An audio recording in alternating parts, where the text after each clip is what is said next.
In this video, I will show you how you can activate FlexiRoam eSIM. This specific tutorial will be on Android. So first of all, you need to simply purchase the eSIM plan that you want to go with. Whether you are traveling to US or you want a global package, you have to simply make sure to purchase your specific eSIM plan. After that, you will going to receive a QR code that you need to scan from your device settings. So simply open up your device settings and click on mobile network, or you need to look for the option of eSIM. Click on add eSIM and then click on next on the bottom right. Now you need to simply scan the QR code that you have received from FlexiRoam. After scanning the QR code, you need to simply click on download on the bottom right, and this might take few seconds or even few minutes. So make sure that you have a stable Wi-Fi and a good battery. Now once you have downloaded, you need to also make sure to enable it.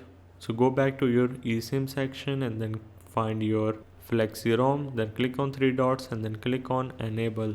So this is how you can activate FlexiRoam eSIM.